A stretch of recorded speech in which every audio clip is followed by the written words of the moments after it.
Hello नमस्कार दोस्तों, आप सभी का बहुत बहुत स्वागत है आपके अपने YouTube channel Sushma effective class में। मैं आप लोगों के लिए एनसीईआरटी सार संग्रह लेके आई हूँ, जिसमें विज्ञान एंड प्रौद्योगिक पार्ट को मैं मुझे कंप्लीट करवाना, साइंस एंड टेक्नोलॉजी। दोस्तों, ये आप लोगों के लिए इंपॉर्टेंट क्यों हो जाता है ये भी जान लीजिए, क्योंकि बिहार पब्लिक सर्विस कमीशन का जो 67 प्रीलिम्स है उसमें एनसीईआरटी आप अगर कवर कर लेते हैं तो ये बहुत अच्छा रहता है। एनसीईआरटी सार संग्रह, इससे बहुत क्वेश्चन आने वाला, इससे बहुत सारा क्वेश्चन ऐसे आ जाता है हर पार्ट से। दूसरा, बिहार एसआई का भी एग्जाम आ रहा है आप लोगों का, ग्रुप डी का भी आज नहीं तो कल आपका एग्जाम होना ही है, उसमें भी काम आ जाएगा। यूपी में लेखपाल का एग्जाम है और भी अदर एग्जाम्स हो रहे हैं, तो ये कंटेंट आपके लिए बहुत इंपॉर्टेंट है। आप लोग डिस्क्रिप्शन बॉक्स में देख सकते हैं, अदर प्लेलिस्ट प्रोवाइड कर दिया गया, करंट अफेयर्स फर्स्ट डिवीजन का ये सेशन है, तो आप लोग अपना स्पीड बढ़ा के कंटिन्यू कर सकते हैं। चलिए तब तक के लिए शुरुआत करते हैं साइंस एंड टेक्नोलॉजी पार्ट में। जैव प्रौद्योगिकी यानी बायोटेक्नोलॉजी। तो बायोटेक्नोलॉजी में सबसे पहले अनुवांशिक रोगों को पूर्व सूचना प्राप्त करने की तकनीक क्या कहलाती है? तो जीन प्रौद्योगिकी कहलाती है। जीन प्रौद्योगिकी को बोलते हैं जेनेटिक टेक्नोलॉजी। सबसे पहले दोस्तों हम लोग जो ये पार्ट पढ़ रहे हैं बायोटेक्नोलॉजी पढ़ रहे हैं यानी जैव प्रौद्योगिकी, तो उस पार्ट में ये बहुत इंपॉर्टेंट हो जाता है जेनेटिक टेक्नोलॉजी। अनुवांशिक रोगों को पता करने के लिए जेनेटिक टेक्नोलॉजी का यूज किया जाता है। जीनोम का संपूर्ण ज्ञान सर्वप्रथम किस पौधे से प्राप्त हुआ था? तो बिरोप्सिस एरोबिडोप्सिस नामक पौधे से प्राप्त हुआ था। पैतृक पैतृकता यानी हेरिडिटी सिद्ध करने के लिए किस तकनीक का प्रयोग किया जाता है? डीएनए फिंगरप्रिंटिंग को इस टेक्निक का यूज किया जाता है। जैसे हेरिडिटी, कोई भी बच्चा अगर उसके बारे में पता करना है, डीएनए से पता चल जाएगा कि ये किस हेरिडिटी को बिलोंग करता है। ये आगे देखिए, क्रोमोसोम यानी गुणसूत्र, डीएनए का फुल फॉर्म होता है डीऑक्सी राइबोन्यूक्लिक एसिड, एवं हिस्टोन यानी हिस्टोन प्रोटीन से निर्मित है। ये जो क्रोमोसोम है, डीएनए और हिस्टोन है, ये प्रोटीन से निर्मित है। डीएनए परीक्षण, डीएनए टेस्ट की तकनीक किसके द्वारा विकसित की गई थी? तो एलेक जेरॉफ डॉक्टर डॉक्टर एलेक जेफरीज द्वारा। भारत के किस वैज्ञानिक ने ट्रांसजेनिक सिल्क वर्म का विकास किया है? तो प्रोफेसर गोपीनाथ ने। टू फोर डायमेंशन का उदाहरण है तो खरपतवारनाशी यानी हर्बिसाइड्स का ये उदाहरण है। हर्बिसाइड्स 2,4-D किसका उदाहरण है? हर्बिसाइड्स का यानी खरपतवार नाशी। बायोचिप में क्या होता है? तो बायोचिप में होता आरएनए होता है, डीएनए होता है तथा प्रोटीन होता है। आरएनए, डीएनए तथा प्रोटीन होता है। राष्ट्रीय रोगों प्रतिरक्षा संस्थान यानी नेशनल इम्यूनोलॉजी इंस्टीट्यूट कहाँ स्थित है? नई दिल्ली में स्थित है। किस वैज्ञानिक को प्रतिरक्षा विज्ञान यानी इम्यूनोलॉजी का जनक माना जाता है? किस वैज्ञानिक को प्रतिरक्षा विज्ञान इम्यूनोलॉजी का जनक माना जाता है? एडवर्ड जेनर को। भारत का कौन सा एकमात्र शोध संस्था डीएनए फिंगर प्रिंटिंग जैव तकनीक से संबंधित है? तो सेलुलर एंड मॉलिक्यूलर बायोलॉजी केंद्र हैदराबाद में, सेलुलर एंड मॉलिक्यूलर बायोलॉजी केंद्र हैदराबाद में। राष्ट्रीय डेयरी शोध संस्था यानी national dairy research institute NDRI के वैज्ञानिकों द्वारा अगस्त 2010 में हरियाणा के करनाल में गरिमा 2 नामक एक क्लोन्ड भैंस विकसित की गई थी। ध्यान से सुनिएगा, ये मैं क्या बोल रही हूँ, नेशनल डेयरी रिसर्च इंस्टीट्यूट जो कि कहाँ पे है? हरियाणा में है। अगस्त 2010 में एक गरिमा 2 नाम का क्लोन यानी भैंस यानी बफेलो को विकसित किया गया था। ठीक है, ये डेयरी से रिलेटेड है, मिल्क से रिलेटेड है।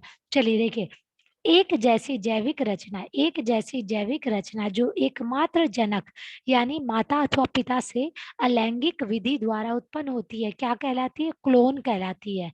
एक जैसी जैविक रचना को एकमात्र जनक माता अथवा पिता, ठीक है, अलैंगिक विधि द्वारा उत्पन्न की जाती है, उसे क्लोन कहते हैं। मनुष्य द्वारा निर्मित अनुवांशिक रूप से अभियंत्रित यानी जेनेटिकली इंजीनियर्ड प्रथम जीवित जीव कौन सा है? डॉली। वैज्ञानिकों ने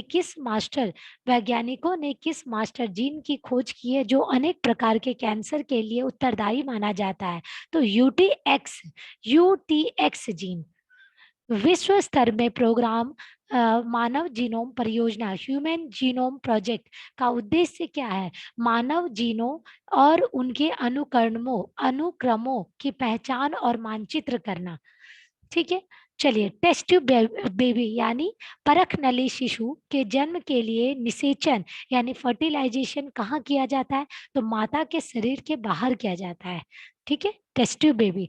उसके बाद जब जैसे ही जो आपका भ्रूण होता है वो थोड़ा सा 1 महीना 2 महीना होता है, उसके बाद माता के शरीर में इसे अडेप्ट कर दिया जाता है। वह बच्चा जिसे डीएनए का अधिकांश भाग उसके माता एवं पिता से तथा कुछ भाग किसी महिला प्रदाता से प्राप्त होता है, क्या कहलाता है? थ्री पेरेंट बेबी यानी सरोगेसी मदर।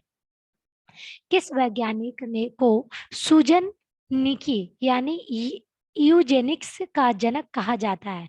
तो Francis Galton. James D Watson तथा फ्रांसिस क्रिक द्वारा डीएनए की संरचना के द्विहेलिक्स संरचना डबल हेलिक्स स्ट्रक्चर के को पहली बार वर्ष 1953 में प्रस्तुत किया गया था। सिंपल लैंग्वेज में समझिए, डीएनए का जो स्ट्रक्चर है डबल हेलिक्स स्ट्रक्चर यानी द्विहेलिक्स संरचना, वो पहली बार कब डिस्कवर हुआ था? तो 1953 में हुआ था। चलिए, जेनो ट्रांसप्लांटेशन के तात्पर्य क्या है? तो एक प्रजाति से दूसरी प्रजाति में अंगों का प्रत्यारोपण। जेनो ट्रांसप्लांटेशन यानी एक प्रजाति से दूसरे प्रजाति में ट्रांसप्लांट होना। चलिए, जेनेटिक इंजीनियरिंग यानी अनुवांशिक अभियांत्रिकी से बैगन की एक नई किस्म की बीटी बैगन यानी बीटी ब्रिंजल विकसित की गई है, जिसका लक्ष्य इसे नाशक जीव सह बनाना है। भारत में जैव प्रौद्योगिक विभाग यानी डिपार्टमेंट ऑफ बायोटेक्नोलॉजी की स्थापना कब हुई थी? 1986 वर्ष 1986 में। डीएनए में कौन सी सकरा पाई जाती है यानी कौन सा शुगर पाया जाता है? तो पेंटोज पाया जाता है। कौन सा ग्लूकोज पाया जाता है? पेंटोज पाया जाता है। मानव की पहचान सुनिश्चित करने के लिए जैव प्रौद्योगिकी यानी बायोटेक्नोलॉजी पर आधारित अत्याधुनिक तकनीकों को क्या कहा जाता है? तो डीएनए उंगली छापन फिंगरप्रिंटिंग। नेक्स्ट देखिए, बीटी बैगन के बारे में दिया हुआ है। बीटी बैगन महीको यानी Mahyco Maharashtra Hybrid Seed Company multinational company द्वारा बीटी बैंगन विकसित किया गया था। यानी जो बीटी बैंगन बनाया गया था ये कहाँ पे हुआ था? महाराष्ट्र हाइब्रिड सीड कंपनी में। राष्ट्रीय वनस्पति शोध संस्थान यानी national biotechnic botanical research institute कहाँ स्थित है? लखनऊ में स्थित है। हाइब्रिडोमा टेक्नोलॉजी एक नया जीव प्रौद्योगिक उपागम यानी बायोटेक्नोलॉजिकल अप्रोच है एक क्लोनी प्रतिरक्षियों के वाणिज्यिक उत्पादन के लिए। राष्ट्रीय जैविक खेती केंद्र यानी नेशनल ऑर्गेनिक फार्मिंग सेंटर कहाँ स्थित है? गाजियाबाद उत्तर प्रदेश में। National organic farming centre Ghaziabad Uttar Pradesh में। टेरी के बारे में जान लीजिए। टेरी का फुल फॉर्म पहले देखिए, the energy and resource institute, जिसकी संस्था कहाँ पे है? नई दिल्ली में हेडक्वार्टर है। द्वारा विकसित की गई माइक्रोरीजा नामक फफूंदी फंगस फसलों तथा वृक्षों सहित लगभग सभी प्रकार के पौधों के लिए उपयुक्त मानी जाती है। देखिए, टेरी जिसका संस्थान का हेडक्वार्टर है नई दिल्ली, वहां पे एक विकसित हुआ है माइकोरीजा, जो कि एक तरह का फंगस है, फफूंदी है, जो कि फसल और वृक्ष में सभी प्रकार के पौधों के लिए उपयोगी है। चलिए नेक्स्ट देखते हैं, सुपर राइस किसके द्वारा विकसित किया गया था? तो डॉक्टर जी एस खुश द्वारा अंतरराष्ट्रीय चावल शोध संस्था यानी international rice research institute Manila में है, कार्यरत है। बीटी कपास के उत्पादन में कौन सा सूक्ष्म जीव माइक्रो ऑर्गेनिज्म संबंधित है? जैसे आप लोगों को पता है कि कपास किसी भी सूक्ष्म जीव से बनता है, तो माइक्रो ऑर्गेनिज्म बीटी कपास में कौन सा है?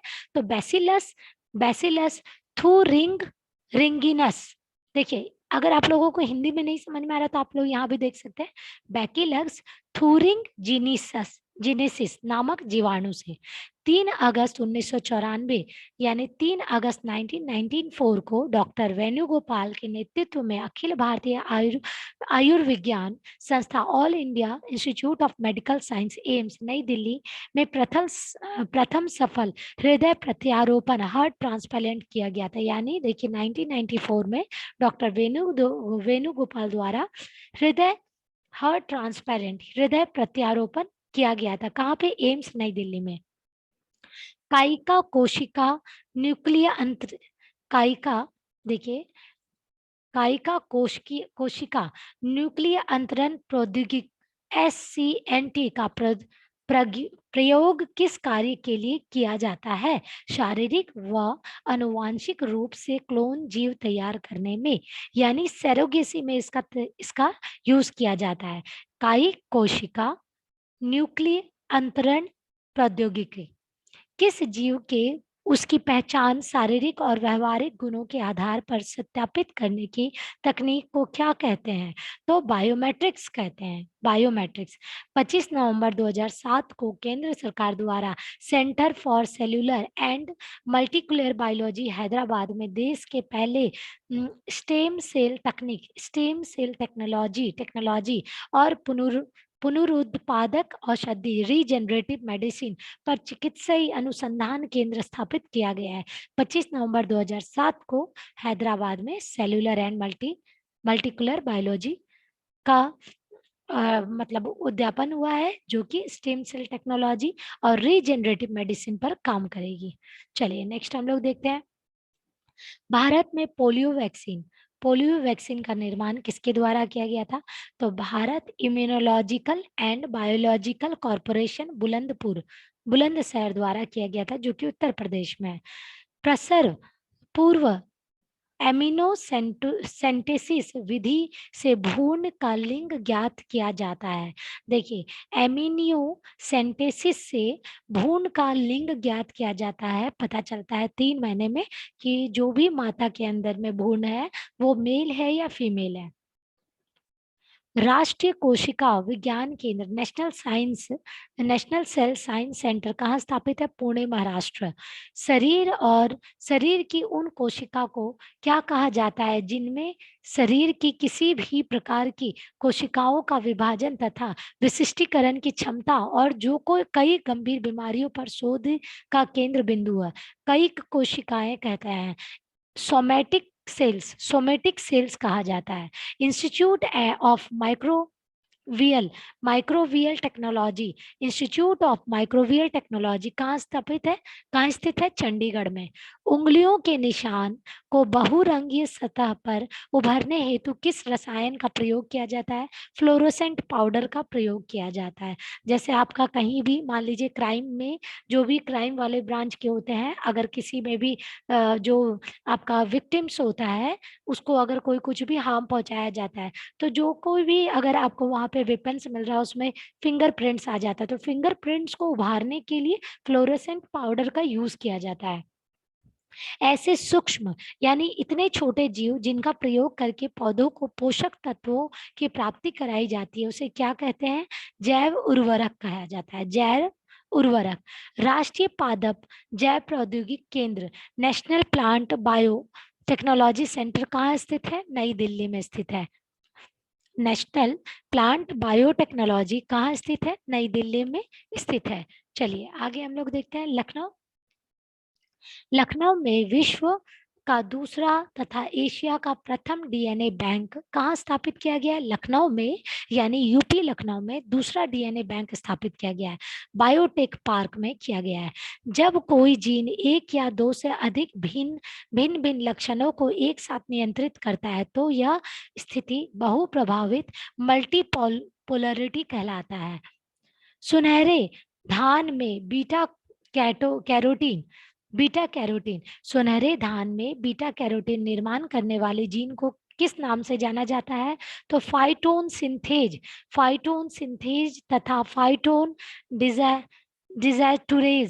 डिजाटुरेज के नाम से जाना जाता है। देश में 2 प्रमुख उर्वरक संवर्धन पायलट संयंत्र यानी टिश्यू कल्चर पायलट प्लांट कहाँ स्थापित किए गए हैं? राष्ट्रीय रासायनिक प्रौद्योगशाला पुणे तथा टाटा ऊर्जा अनुसंधान संस्थान नई दिल्ली में उत्तक संवर्धन पायलट संयंत्र यानी टिश्यू कल्चर पायलट प्लांट का स्थापित किया गया है। कौन सा जीव पौधों को नुकसान पहुंचाने वाले कीटों एवं अन्य ऑर्थोपॉड्स को नष्ट करता है? तो बैक्यूलो वायरस। बैक्यूलो वायरस एक ऐसा वायरस है जो कि पौधों को कीटाणु से मुक्त करता है। अब आगे देखिए CRISPR CRISPR Cas 9 CRISPR Cas 9 प्रौद्योगिकी किस लिए प्रयोग की जाती है? जीनोम के कुछ भागों को डीएनए अनुक्रमों से निकलने और जोड़ने या बदलने के सक्षम में बनाती है क्रिस्प सीएसी 9 क्रिस्प सीएसी 9। तो दोस्तों यहाँ तक आप लोगों का जो भी जैव प्रौद्योगिकी यानी बायोटेक्नोलॉजी से रिलेटेड है वो फिनिश हुआ। अब हम लोग नेक्स्ट क्लास में नेक्स्ट जो आपका साइंस एंड टेक्नोलॉजी से रिलेटेड है उसमें हम लोग स्पेस टेक्नोलॉजी को कंप्लीट करेंगे। तो दोस्तों ये फास्ट रिविजन सेशन है, आप लोग डिस्क्रिप्शन बॉक्स में प्ले लिस्ट को देख सकते हैं और वन लाइनर करंट अफेयर्स को फास्ट रिविजन के तौर पर देख सकते हैं। तब तक के लिए दोस्तों अगर पसंद आए तो लाइक एंड सब्सक्राइब करना ना भूलें और ज़्यादा से ज़्यादा शेयर करें। तब तक के लिए नमस्कार।